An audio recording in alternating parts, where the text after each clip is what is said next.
In this lesson, we'll take a look at two examples of solving equations with rational exponents that have two solutions. This will also show why I often prefer solving for x in two steps rather than one by raising both sides of the equation to the reciprocal power of x. To begin, for the first equation, we have x to the power of 2/3 equals 4. Again, if we try to solve for x by raising both sides of the equation to the 3/2 power, which is a reciprocal of 2/3, it's difficult to recognize we actually have two solutions. So instead, let's first clear the denominator from the exponent by raising both sides of the equation to the power of the denominator, which means we'll begin by cubing both sides of the equation. On the left, multiplying the exponents, 2/3 times 3 is 2. We now have x squared equals 4 cubed.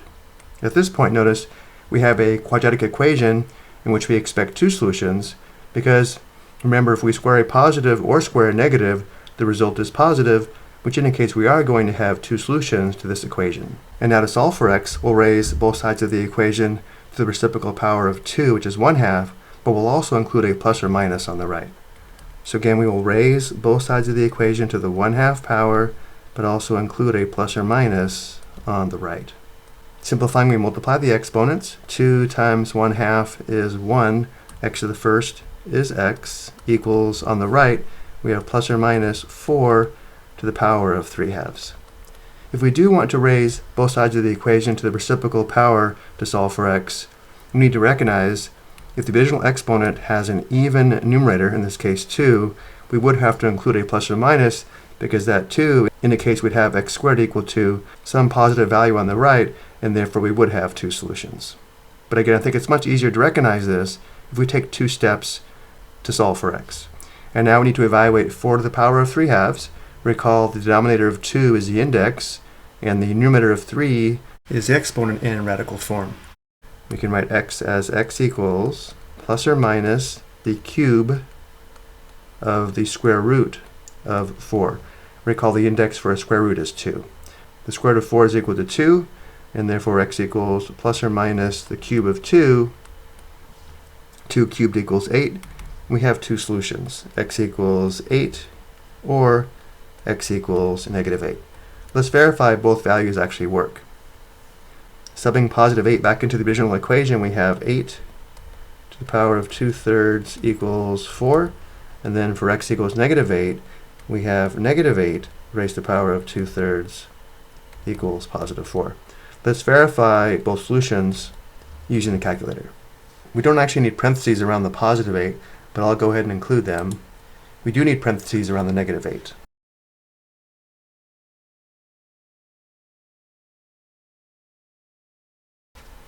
Both +8 and -8 are solutions. For the second equation, we have x raised to the power of -4/3 equals 16. Notice the numerator of the exponent is even, and therefore, if we did want to raise both sides of the equation to the reciprocal power of -4/3, which is -3/4, we would have to include a plus or minus on the right. But let's go ahead and solve this in two steps. Let's clear the denominator of 3 from the equation. We can either raise both sides of the equation to the third power or the -3rd power. If we raise both sides to the -3rd power, the resulting exponent will be positive. Let's raise both sides of the equation to the power of -3 rather than +3. Simplifying, -4/3 times -3 is +4, giving us x to the 4th equals 16 to the power of -3. From here, because the exponent on x is even, again, if we raise a positive value or a negative value to the 4th power, it is going to be positive, and therefore we are going to have two solutions. 16 to the power of -3 is positive. So now we'll raise both sides of the equation to the reciprocal power of 4, which is 1/4, but also include a plus or minus on the right. Simplifying, we multiply the exponents. We have x to the first power, or x, equals, on the right, we have plus or minus 16 to the power of -3/4. And now let's write 16 to the power of -3/4 using a positive exponent. This gives us plus or minus 1 divided by 16 to the power of +3/4. And now I'll convert to radical form.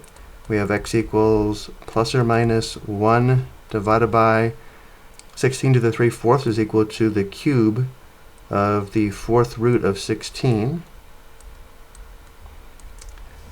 2 to the 4th equals 16, which indicates the 4th root of 16 is 2.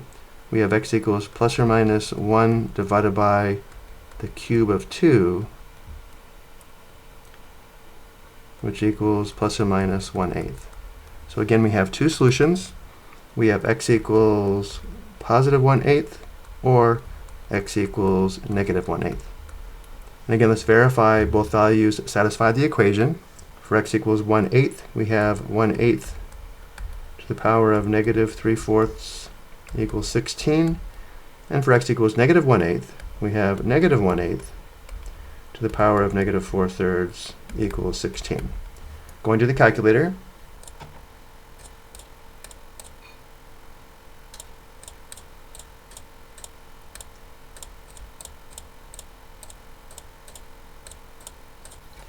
notice both positive 1/8 and negative 1/8 do satisfy the given equation. I hope you found this helpful.